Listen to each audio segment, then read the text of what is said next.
It's estimated that more than 60% of Americans do not feel well rested when they wake up in the morning. Now, this has become a real problem because so many people are chronically tired.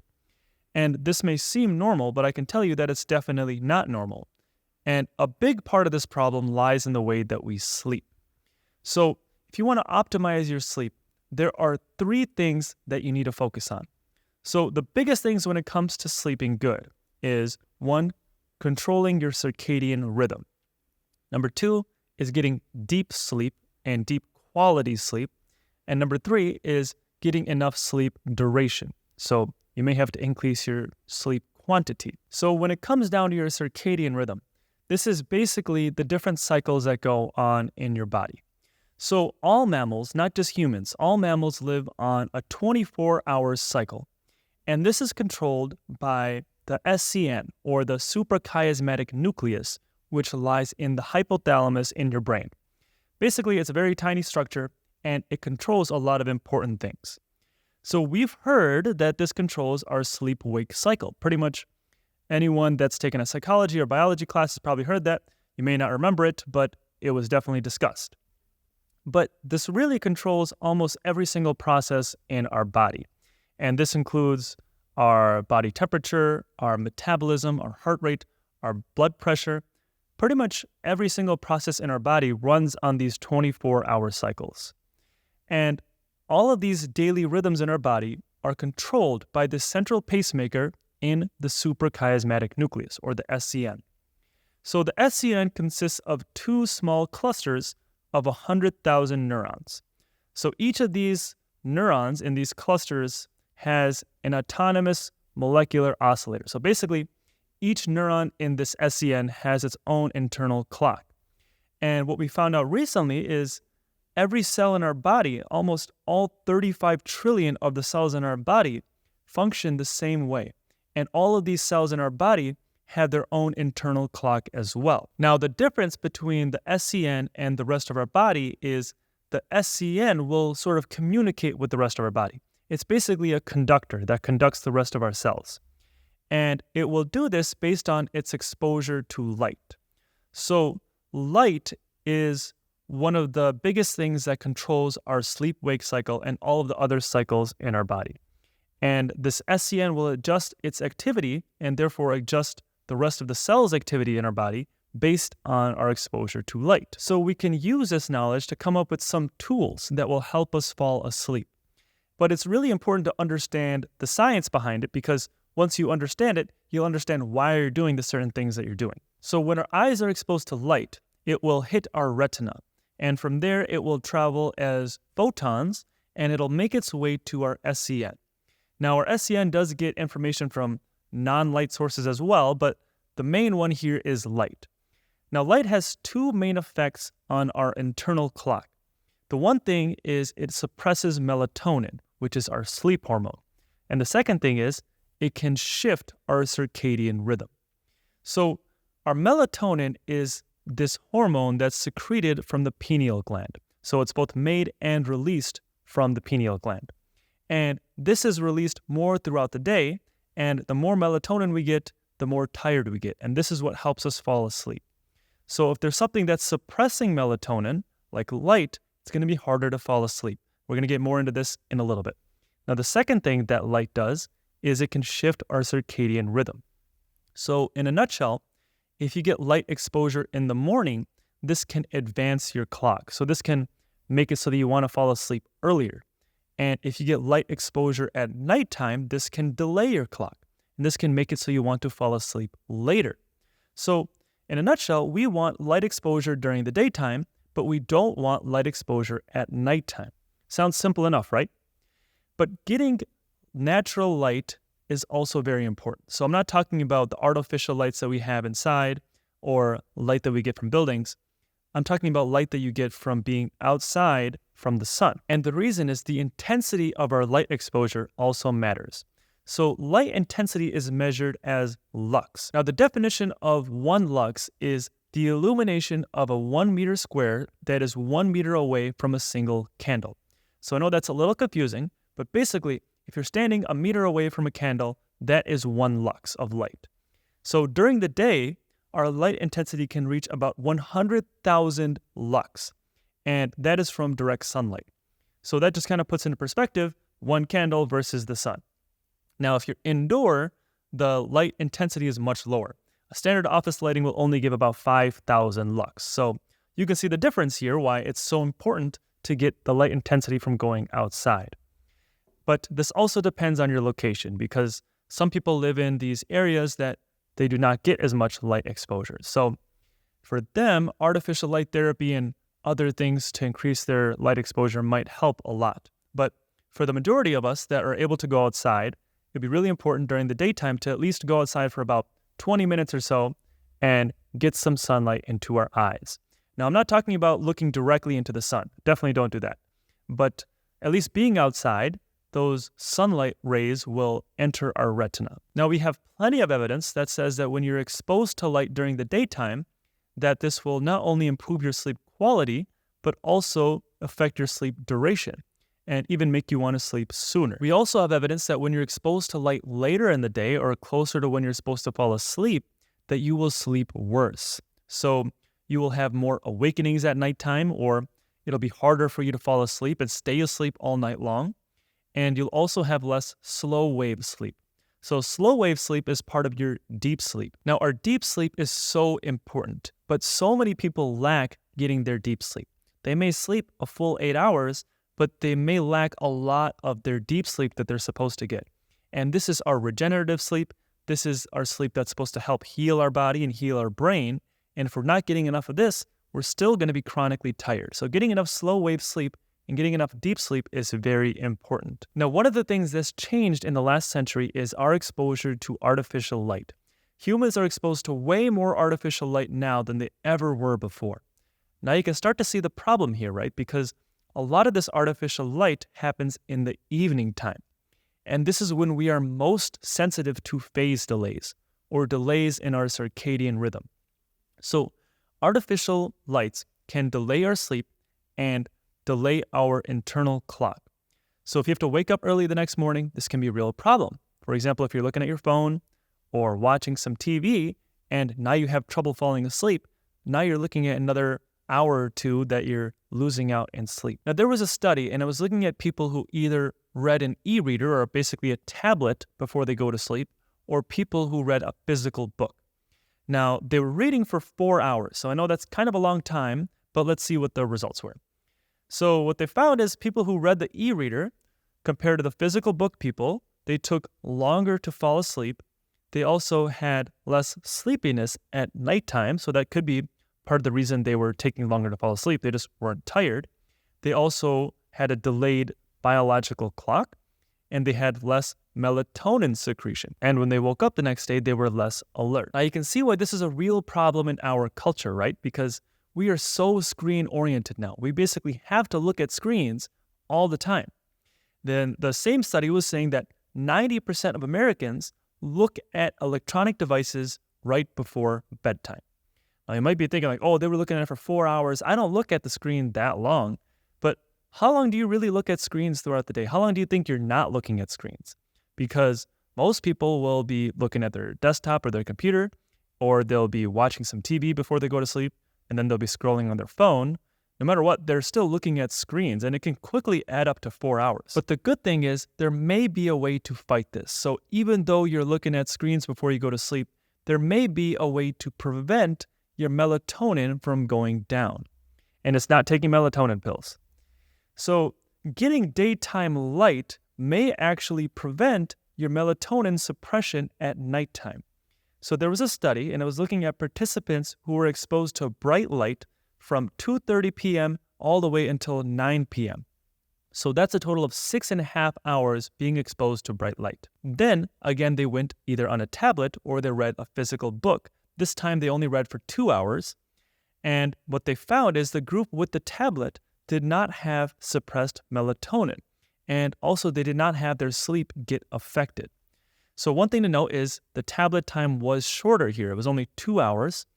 And the other thing to note is that 6.5 hours of bright light exposure during the day is also really unrealistic for a lot of people. But we can kind of use this to come up with some tools so that we can prevent as much melatonin suppression at nighttime. So again, it comes down to getting more light exposure during the daytime. Can we quantify an exact number? Well, no, it's going to be hard because everyone's a little different, and we'll probably have to do more studies to get an exact routine for everyone. But we can kind of use this knowledge to know that when we're exposed to light during the daytime, it's going to prevent our melatonin suppression at nighttime. So getting light exposure during the day is so important. Now, the other thing to note is that lights that have a shorter wavelength are more likely to suppress your melatonin.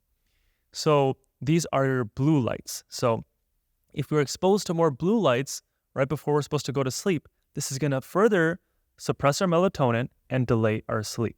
So a simple solution to that is getting a blue light filter. So sometimes iPhones will have this where you'll see that nighttime mode.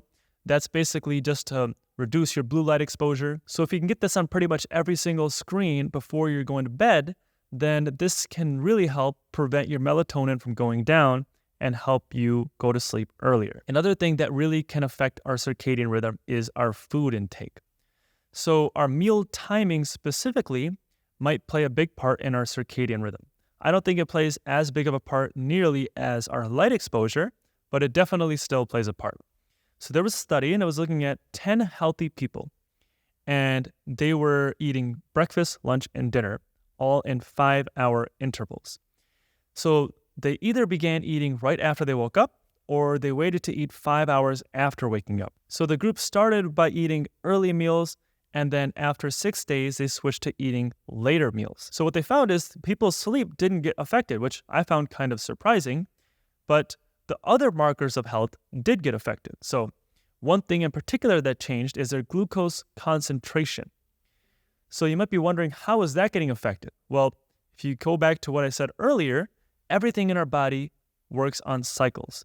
And one of the biggest things that changes these cycles is our light exposure. But if you can change other things in your cycle, that may throw off other parts of your cycles as well. So here what they found is when you change your meal timings, it actually changed the way that your glucose concentration was in your blood. So what we can take away is the timing of your meals are still very important, and it will definitely play a part in your circadian rhythm. And it's better to keep your meals consistent throughout the day. It may not affect your sleep, but I think that if they redid the study with more people and they made the meals more inconsistent, then they might find some fluctuations in people's sleep. But regardless, it still plays a part in our cycles.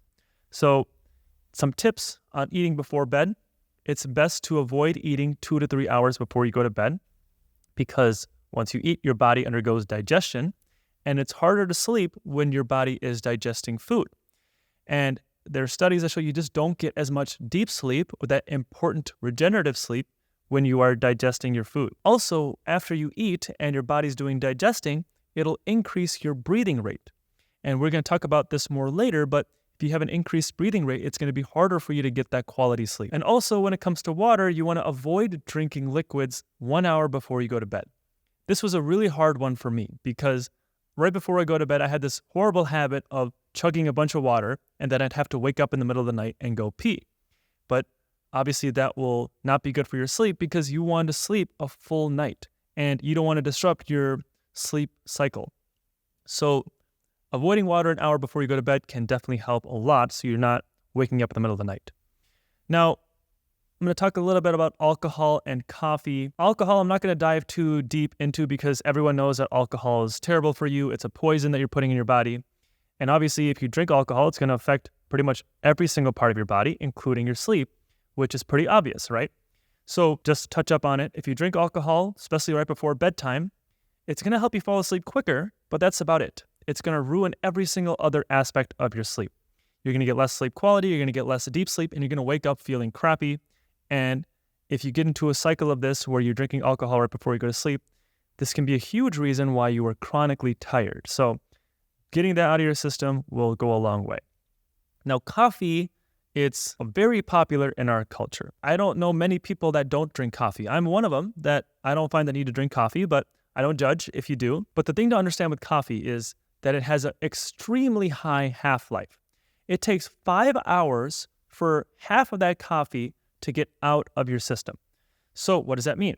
Let's say you drink a Starbucks cup of coffee in the morning and it has, 200 milligrams of coffee, and you drink this at 10 a.m. After 5 hours, 100 milligrams of that coffee is still going to be in your body. Or let's say you drink this cup of coffee at 5 p.m. and now you're looking at 10 p.m., 100 milligrams of that coffee is still in your system. So that's basically waiting till 10 p.m. and drinking half a cup of coffee or drinking 100 milligrams of coffee. No one in the right mind would do that, right? Actually, some people probably would, but that would be not the smartest thing to do. So the trick with coffee is you can drink it if you want, but you want to make it earlier in the day, but not super early. So you don't want to drink it right when you wake up, because right when you wake up, your cortisol levels are super high, and caffeine will actually boost your cortisol even more.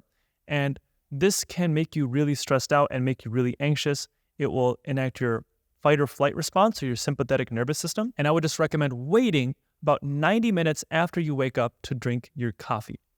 You don't want to wait any longer than that though. 90 minutes to 2 hours at most. After that, now you might be drinking it too late, because if you drink it too late, like we said, some of that caffeine is still going to be in your system and it's going to be harder for you to sleep. So we know that when you have caffeine in your system, it affects your sleep quality. So if you drink a lot of the coffee, you're going to be more drowsy in the morning, especially if that caffeine is in your system. And also when you have caffeine in your system, it takes you longer to fall asleep. You're going to sleep worse overall, and you're going to sleep less overall. So people who drink coffee later in the day are more likely to rely on this coffee the next day, and it gets into this never-ending cycle where you get sort of addicted to coffee. Now, addiction is a strong word, but I think there's definitely something there with coffee because so many people are reliant on it. Now, again, I don't drink coffee, and when I tell people that, they're really surprised. They're like, how do you have so much energy when you don't drink coffee? I genuinely think that if you improve your sleep and you get quality sleep and you get quality sleep duration, that's all you need, and you do not need coffee. But like I said, I don't judge you if you do drink coffee, but there's a very small window for when you're supposed to drink coffee. So again, I'd recommend waiting 90 minutes after you wake up and then having a cup then, and then not drinking it the rest of the day. When it comes to sleep, we've all heard that sleep duration and getting 8 hours of sleep is super important, but a lot of people do not look at getting sleep quality. You can sleep all the hours in the world, and if you do not get quality sleep, you're still going to wake up chronically tired. So I think the first thing we need to focus on is getting quality sleep. So we have 4 stages to our sleep cycle, and the 5th stage is called REM sleep, and we'll get into that in a second. But stage 1 is when we're drowsy. So not really sleeping here, but we're basically in the process of falling asleep.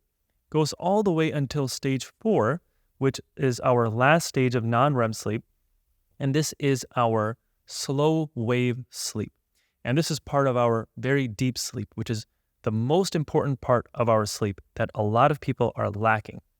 So if you look at an EEG and they study how people are sleeping, you'll see that the waves of their sleep are very low frequency and high amplitude in this slow wave sleep.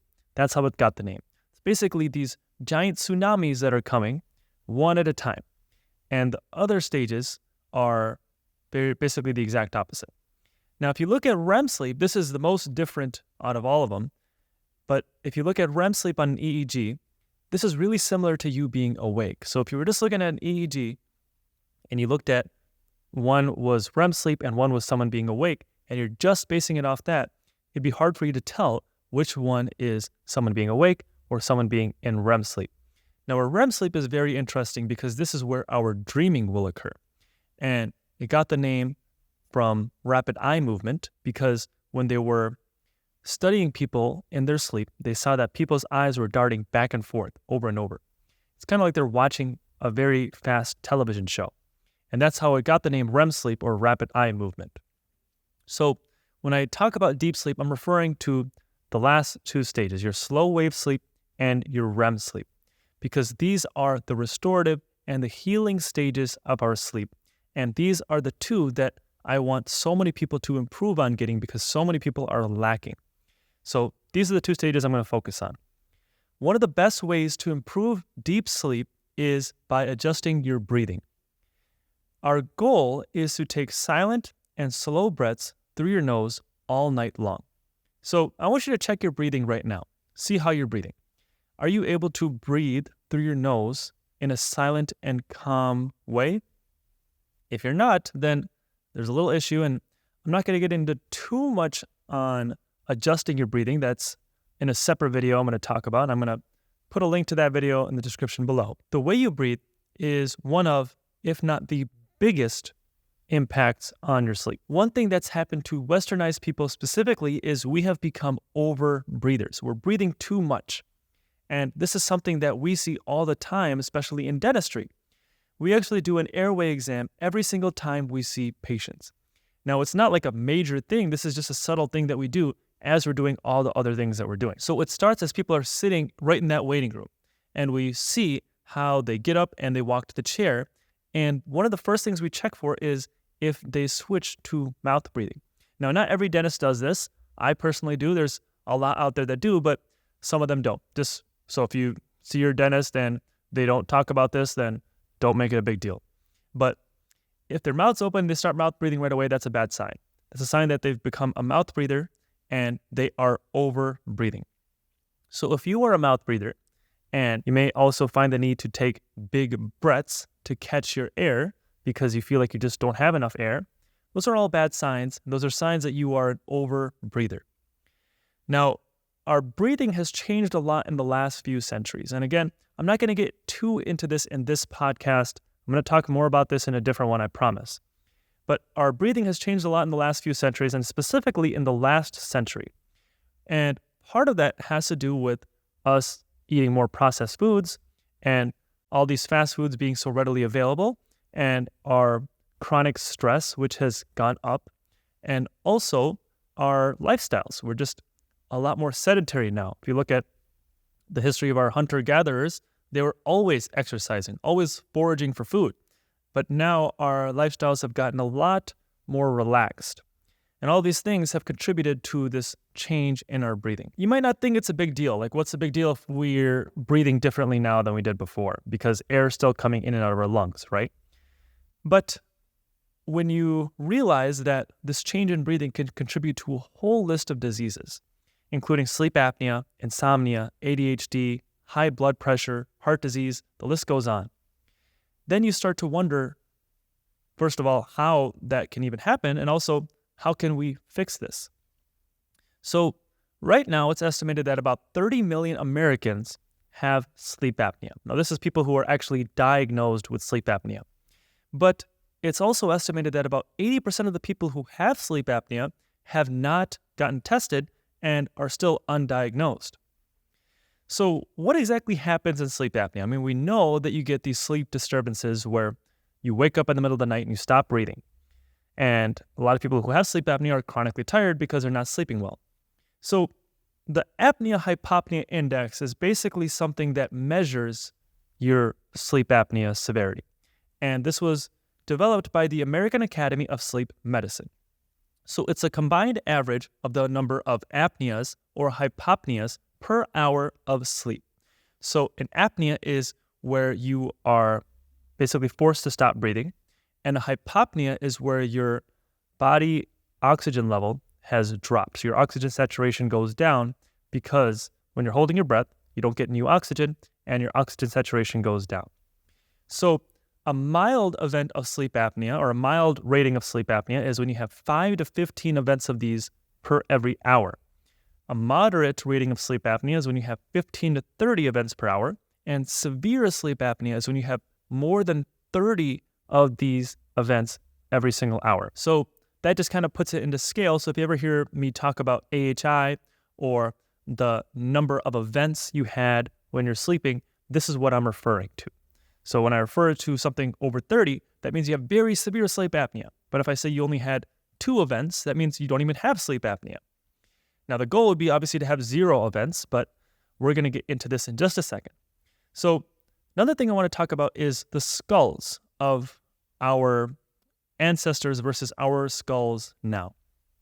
the skulls of pre-industrial humans, talking about pre-industrial, so not even super far back, but maybe dating back to the 14th century, they unlikely had sleep apnea. And you might be wondering, how do I know that? I wasn't back there watching them sleep. That's why I said it's unlikely. We don't know for sure. It's very speculative, but there's a lot of evidence that they just couldn't have had sleep apnea. And one reason is they had very spacious jaws. All of their molars, including their third molars, their wisdom teeth, erupted into the right place. And they never had any crowding. And there was no orthodontics or no braces needed back then. They magically had straight teeth. If you look at retrospective data and you look at people who have sleep issues now, you see a lot of them have narrower jaws and they have jaw configurations that were not like our ancestors. And this is how we can determine that it would be very unlikely that our ancestors had sleep apnea or sleep issues or even snored, because their airways were just too open. The way that their jaws were developed, the way that their breathing tubes were developed, it was just very unlikely for them to have some obstructions when they're sleeping. So this is one reason why mandibular appliances work. So if you've never heard of that before, it's basically when some dentists try to treat sleep apnea, they have this device that pulls your lower jaw forward.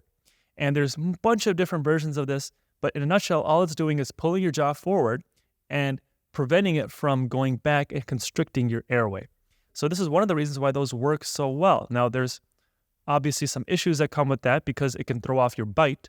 So every morning you're supposed to bite on this stick that kind of reminds you of how you're supposed to be biting.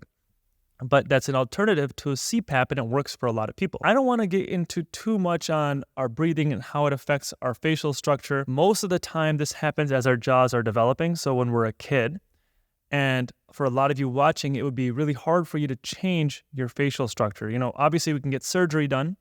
That's one way, but there are ways we can improve it, but I'm going to get into that in a different video topic. I know there's a lot of things I'm talking about that I'm going to get into a different video, but I'm going to focus on sleep here. So basically what happened is with processed foods, with us changing our methods of eating, for example, like using a fork and a knife, or getting lazier and eating softer foods, and also this chronic stress that we've had, all of these things combined to change our facial structure and change our breathing. And now we're getting all the, I don't want to say benefits, we're reaping all the problems that come from that change. So a quick, easy way to improve your sleep is to simply use your nose. You want to use your nose all night long. In a nutshell, the easiest way to do that is putting a nasal dilator strip over your nose. You can also get an internal dilator that basically dilates your nose. Whichever one works for you, I can put a link to a couple in the description below. But you want to use a nasal dilator and you want to use a mouth tape. So mouth tape is just any piece of tape. You can get any surgical tape, small strip of it just going over your lips to force you to breathe through your nose all night long. Doing this, there's plenty of evidence now that we have that says that this can prevent sleep apnea. It can even potentially cure or at least lower the severity of sleep apnea and even prevent snoring. So I'm not going to list a whole bunch of studies. I did that in a different podcast where I talk about sleep apnea, and I'll put a link to that description in the description below. But one of the studies I wanted to mention was they had two different groups. And one of the groups, they forced to breathe through their mouth all night long, and the other group, they forced to breathe through their nose all night long. What they found is the group that was breathing through their mouth had a 2.5 times increase in their airway resistance. So it was 2.5 times harder for them to get air into their lungs when they're comparing to the group that was breathing through their nose. Now, just to backtrack, these are all normal subjects. These are healthy people, by the way. They don't have any other conditions going on. And also with the mouth breathing group, they suddenly developed sleep apnea. So their AHI, or the number of events that they had, was 43. Now, if you remember from before, that means they had very extremely severe sleep apnea. And the other group, they only had 1.5 events. So they weren't even on the sleep apnea scale. So suddenly, just breathing through your mouth will transitioned these healthy people to having severe sleep apnea. Another study I wanted to mention was it was looking at people that simply opened up their nasal passages. So they didn't do anything about taping their mouth shut, but they helped dilate their nasal passages a little bit and how it looked at how it affected their sleep apnea. So these people in the study, they already had sleep apnea. They had a more moderate sleep apnea. So they had 15 to 30 events per hour. And they were looking at the effects of using a nasal decongestant, so like a nasal spray, and also a nasal dilator on sleep apnea. So what they did was they tracked their sleep overnight, and there was two different groups. So one group, they sprayed a real nasal decongestant, and they used a real nasal dilator. And the other group was a placebo.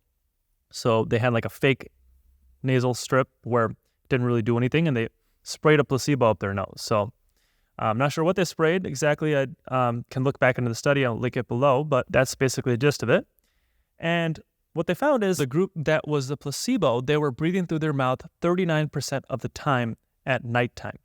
And the group that had the decongestant and the nasal strip only breathed through their mouth 8% of the time. So they didn't tape their mouth shut or anything. They just put a nasal strip over their nose, and they put a decongestant in their nose.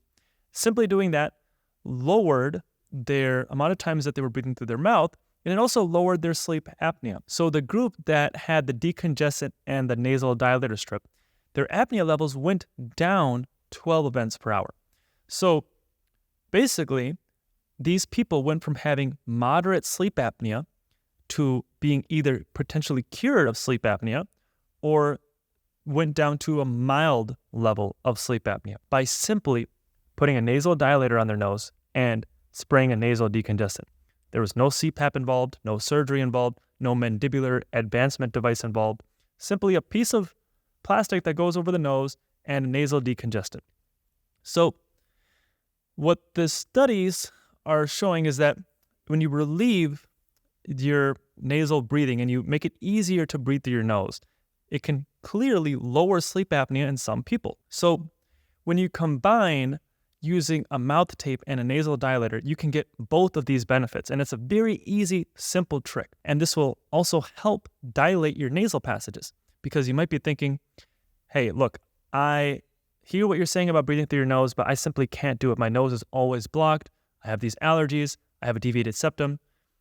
Just know that a lot of people, they can have these issues, but they can still breathe comfortably through their nose. For example, 60% of people have a deviated septum, but a majority of those people can still comfortably breathe through their nose. The trick is to start using your nose more. When your nose remains dormant for a long period of time, it will sort of clog up and fill with mucus and basically make it harder for you to breathe through your nose. So it's like kind of like a never-ending cycle where you're forced to breathe through your mouth more. Now, there's a specific exercise you can do to sort of unclog your nose. Now, the way to do this exercise is there's actually 3 steps. The first step is if you really cannot breathe through your nose, you want to spray a nasal decongestant into your nose, because you want to really clean your nose out so that you can properly at least do this exercise. If you can kind of breathe through your nose, but it's a little stuffy, you can try to get away without doing this step, but I'd still recommend doing the nasal decongestant spray. So the second step is to cover your mouth. So you're not going to use your mouth at all this whole exercise. And you're going to take a small inhale and exhale through your nose. So kind of like this.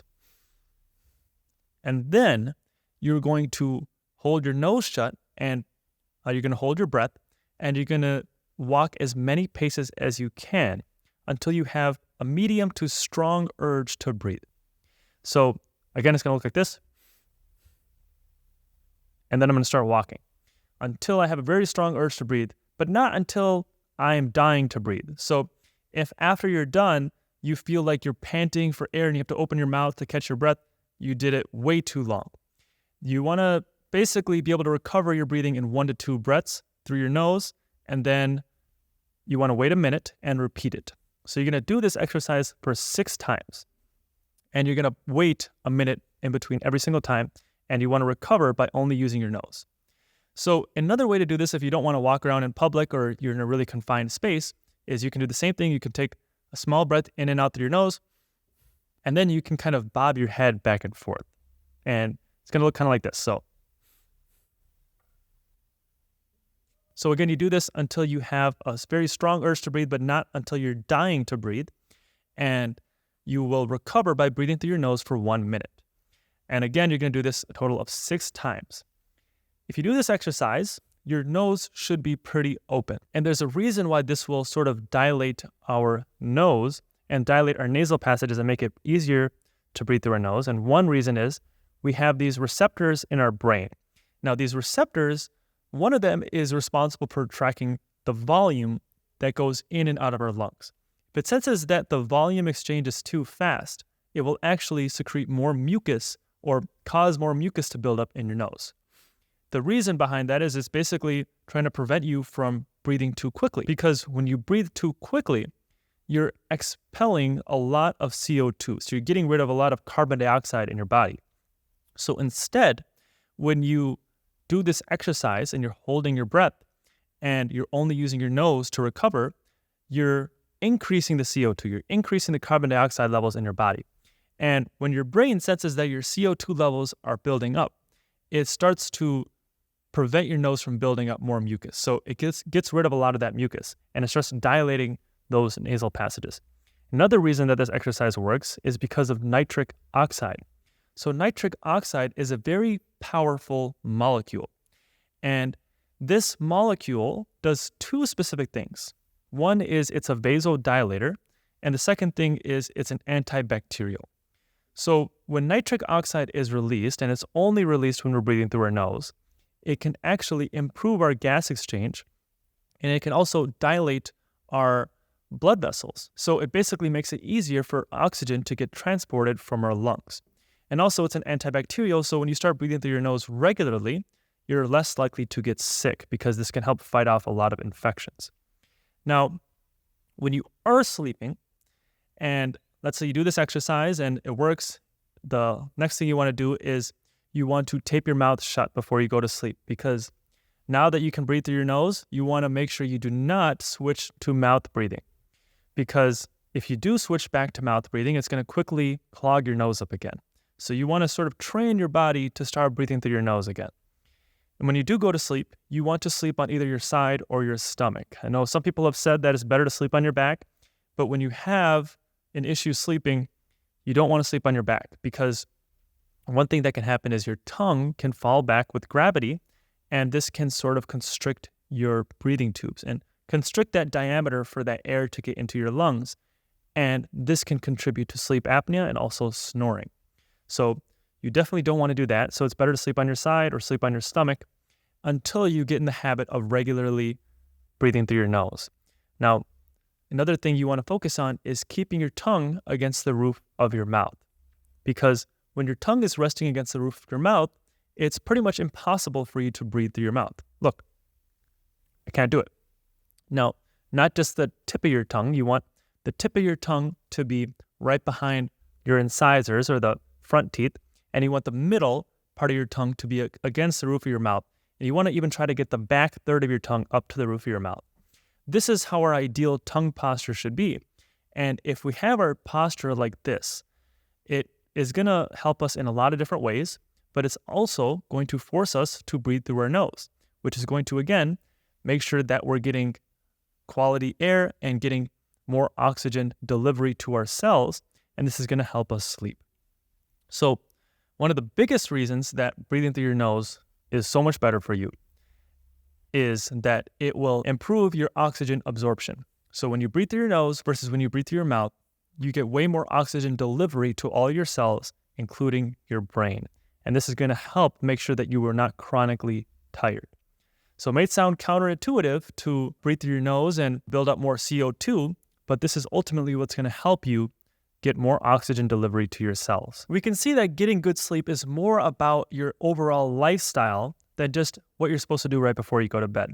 Because really, to optimize sleep, it comes down to what you do when you start waking up, what you do throughout the day, every single day, until you're about to go to sleep. So one thing I practice throughout the day, and something that I think can help you optimize your sleep, is holding your breath. Now, you might look at me like I'm crazy. Like, why would holding my breath help me go to sleep? Well, this was really brought to a lot of people by a guy named Patrick McKeown, and he wrote a book called The Oxygen Advantage. It's a very good book, and it talks more in detail about what I'm going to talk about, but the goal is to get more oxygen to your cells. Again, you might be wondering, why would holding my breath get more oxygen delivery to my cells? Well, the thing here is you want to increase your CO2. So your carbon dioxide is a molecule that's released when we breathe out. We do not get carbon dioxide from the air that we breathe. Only 0.03% carbon dioxide is in our air around us. The carbon dioxide comes from when we're exercising and also from our body's metabolism. So when we're holding our breath, our body is undergoing metabolism and it's building up more CO2. So the thing is, I talked about this before, that a lot of people have become over breathers, where they're breathing too excessively. This is more in the westernized culture, where people have become mouth breathers and they start breathing really quickly and they start expelling a lot of their CO2. Now, what happens is a condition called hypocapnia. Hypocapnia is when you have too low CO2 levels. And what happens is you get sort of vasoconstriction and bronchoconstriction. So basically, all the tubes in your body will start to shrink. So this will include your breathing tubes. This will include all of your circulatory system, so all of your blood vessels. All of them will start to shrink. Now, this will make it really hard for oxygen to make its way to your cells because, first of all, when you have a smaller airway and your breathing tubes are shrinking, then it's harder for air to get into your lungs. And also when your blood is having to travel through smaller constricted arteries, then it's going to be harder for oxygen to make its way to your cells. So dilating that will help a long way. And the way to do that is by increasing your CO2 levels, because when you have higher amounts of CO2, you will start to get vasodilation, bronchodilation, where everything will start to dilate and make it easier for this oxygen to get to your cells. That's the ultimate goal here. The ultimate goal is to improve the way that you're sleeping and improve the oxygen delivery to your brain and your other cells in your body. So human beings are the only beings to breathe through their mouth. If you look at any other animal, even dogs, they all breathe through their nose. You might be wondering, well, I've taken my dog on a walk and their mouth is open the whole time. Well, that's because they're really excited and they're exercising, but when you see them sleeping or you see them relaxing, you'll see that even dogs regularly have their mouth closed and they are breathing through their nose.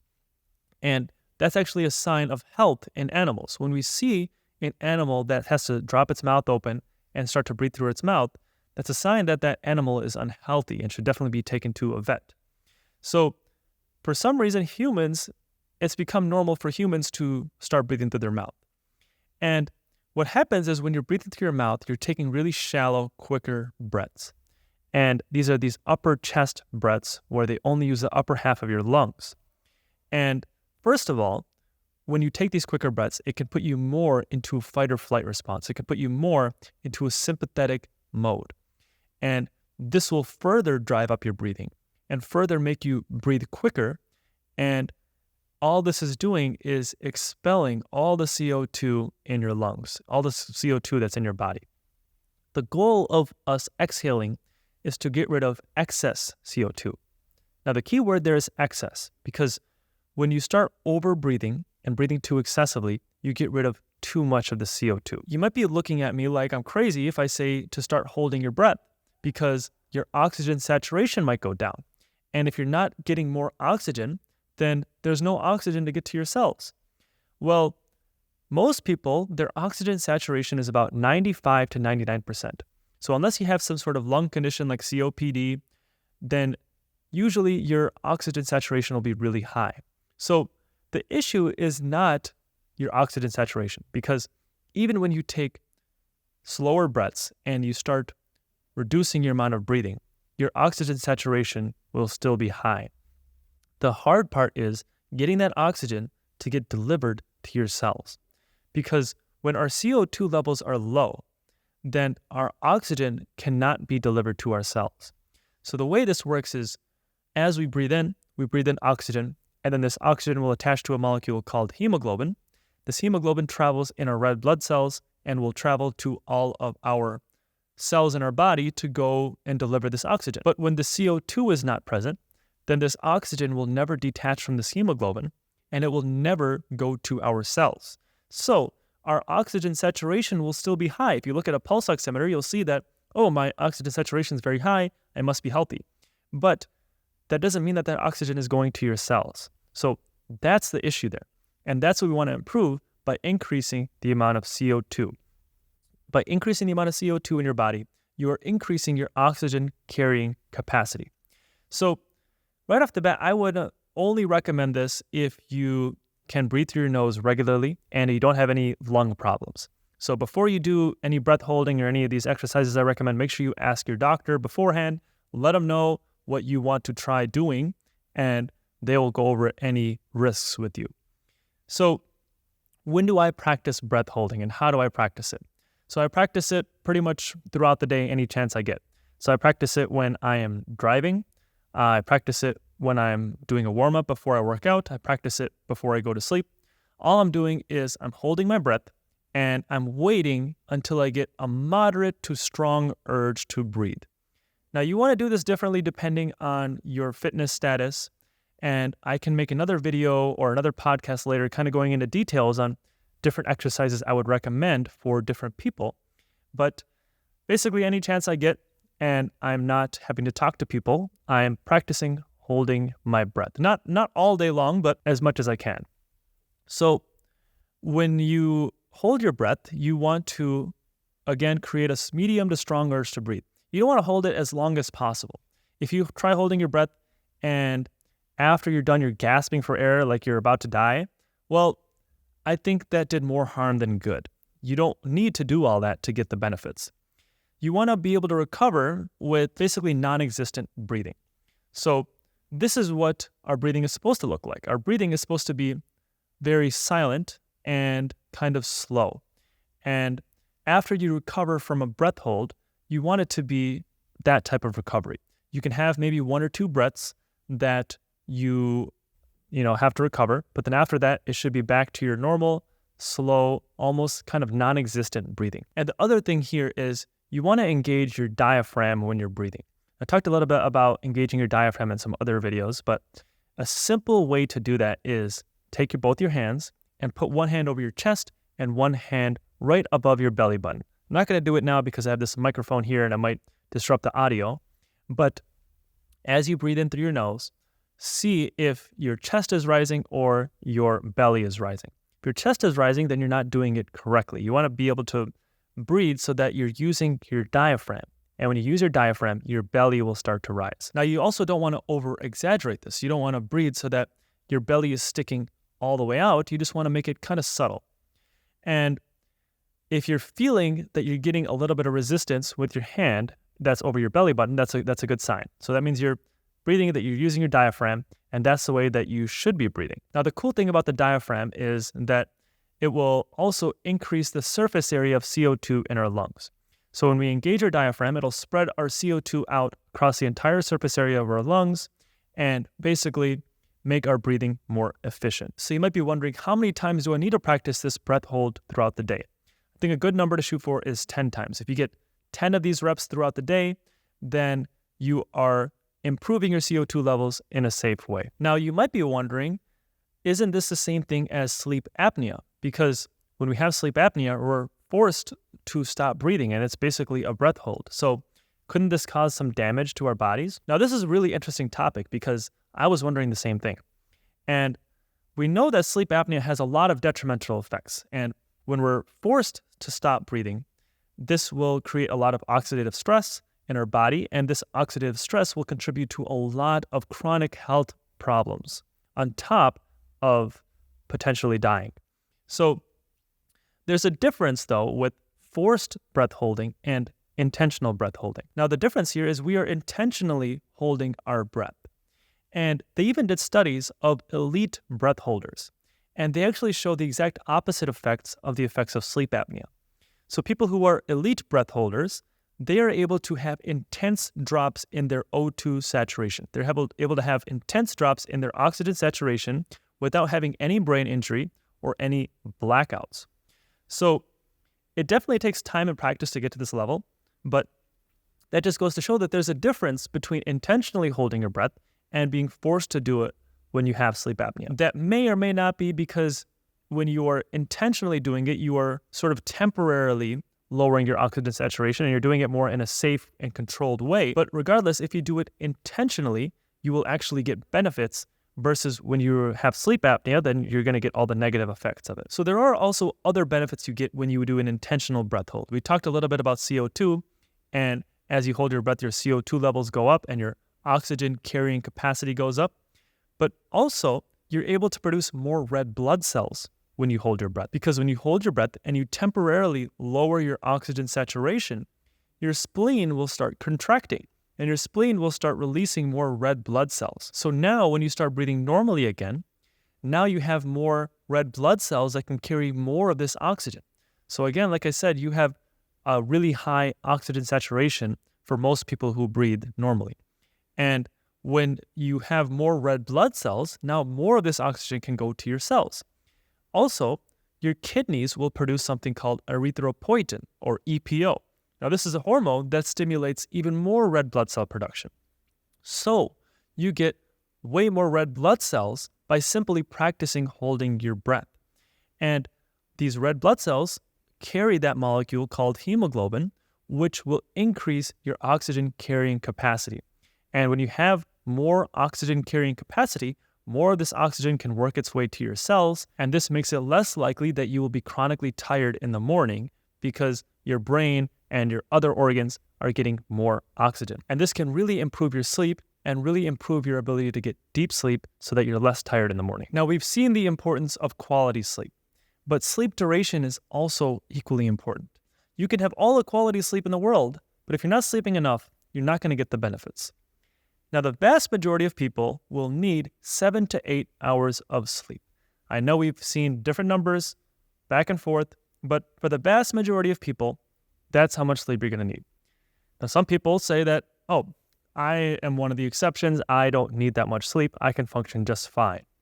Now, there's a chance you might be right, but I hear that all the time. And for the vast majority of people that try to sleep 6 hours or less, they are actually doing a lot of harm to their body. So researchers at the University of California were actually studying this. They found that some people actually have a gene that enables them to function well on just 6 hours of sleep a night. That gene, however, is very rare, and it only comes in less than 3% of the population. So there's a chance that you might be one of the lucky ones that you can get away with 6 hours of sleep and be in that 3%, but the other 97% of you still need 7 to 8 hours of sleep.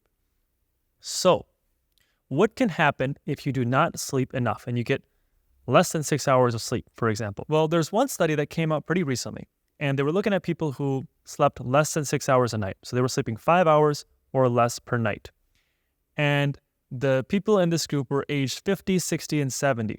Now, keep in mind that this age group is people who generally have trouble sleeping and generally sleep less.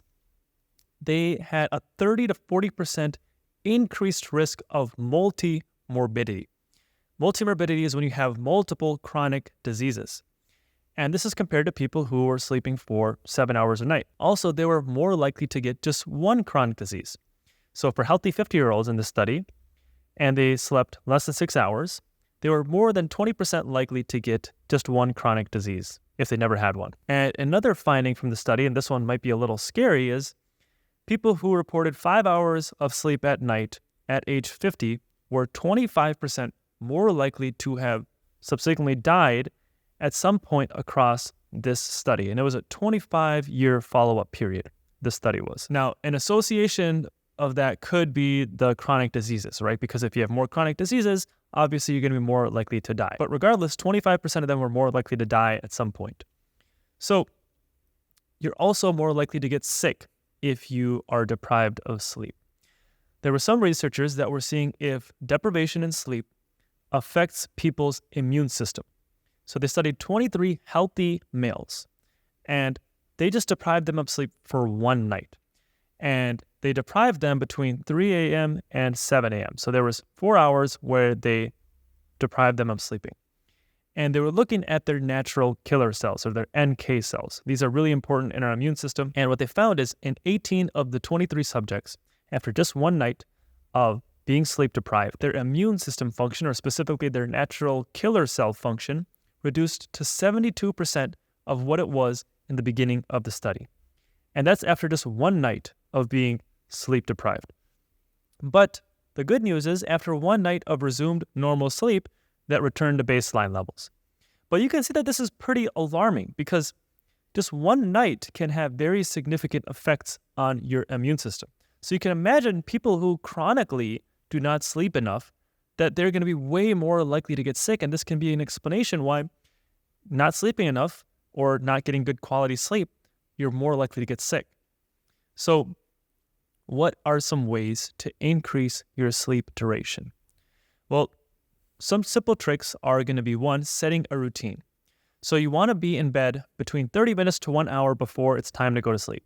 So if you want to sleep for 8 hours, you want to be in bed for 8.5 to 9 hours, because it makes sense that it might take us time to fall asleep. We might start doing something stupid. We might start reading a book, might scroll on our phone a little bit. You want to give us some time so that we can fall asleep. A really simple trick to help you fall asleep on time, and a trick that a lot of people are going to have trouble doing, is when you feel very tired and you're ready to fall asleep, do not look at a screen, please. I also struggle with this sometimes, where you might have the urge to look at Instagram or something before you go to sleep. Before you know it, you're scrolling for 3 hours, and now you already wasted 3 hours of sleep.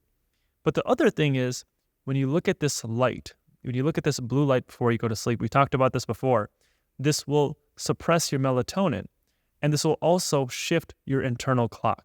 So your melatonin, again, is your sleep hormone. When you have less melatonin, it's going to be harder for you to go to sleep. And also, when you're shifting your biological clock, now you're going to be inclined to sleep later. So if you're scrolling on Instagram for 3 hours, now you're already losing 3 hours of sleep, and then you're suppressing your melatonin, so it's harder for you to go to sleep, and now you're shifting your clock so that you feel inclined to sleep later already. So looking at your screens, especially when you're really tired, is going to wake you up, and it's going to be a lot harder for you to get quality sleep. So simple thing to do is, when you're really tired and you're in bed, just fight that urge and do not look at your screen. Now, another way to kind of control your circadian rhythm and control your sleep duration is to start sleeping at consistent times. So this is a little off topic, but I used to have sleep paralysis every single night when I was in high school. If you don't know what sleep paralysis is, it's basically when your body wakes up in the middle of the night when you're dreaming, but your body's still paralyzed. So your eyes will open, your brain will know that you're awake, but you cannot move. And this is actually a really terrifying thing. I would wake up, my eyes would open, and I would see my room surrounding me, but I wouldn't be able to move. And it gets really scary, because you can start seeing your dreams come to real life, or you can start seeing projections in your environment around you. And this is thought to be a reason why a lot of people have these experiences of alien abductions or other demonic assaults when they're sleeping, because you can imagine if you're sleeping and you're paralyzed and you can't move and you're seeing things happen in front of you, that would be terrifying, and there's not many other explanations behind it. But I haven't had sleep paralysis in a very long time, and one of the main things I did was I started controlling my circadian rhythm.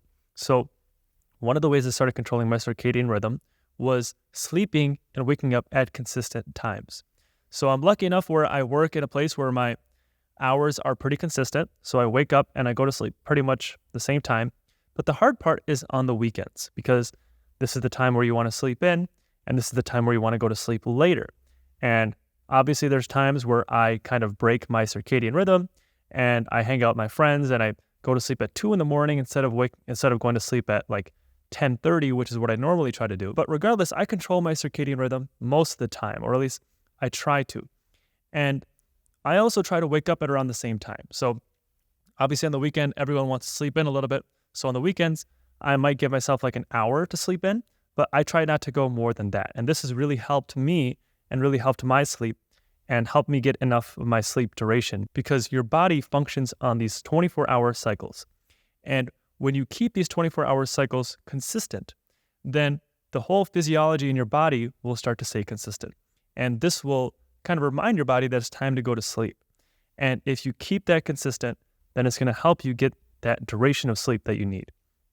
Now, another thing that helped my circadian rhythm is eating at consistent times. So I basically do some sort of intermittent fasting.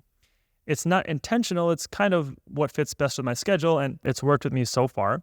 But basically, I eat my first meal at around 1 p.m., so I skip breakfast. And my second meal is at around 7:30 p.m. or 7 p.m. And those are the 2 meals I eat throughout the day. I do drink water throughout the day. But this has really helped me as well. And timing of your meals, we've seen that it also helps control your circadian rhythm. It also helps control your body's internal clock. Now, the other thing that this helps with is you don't want to be eating right before you go to sleep. It's best to stop eating 2 to 3 hours before you go to sleep. And my rule is no water about 1 hour before you go to bed. Obviously, sometimes this is really hard to do. Like if you're hanging out with friends and you get pizza at 2 in the morning, what can you do, right? But for the majority of the time where you're having a normal routine, this is what you should follow. Because when you eat right before you go to bed, or you drink water right before you go to bed, your body's going to be digesting that food. And this will not only make it so your sleep quality goes down, you're also going to be more likely to wake up and have to go to the bathroom. And now you're going to have to be fighting yourself to go back to sleep when you could have avoided that by not eating right before you go to bed. Some researchers are saying that as many as 1 billion people are being affected by sleep apnea. Now, there's something that's called the Seattle Protocol.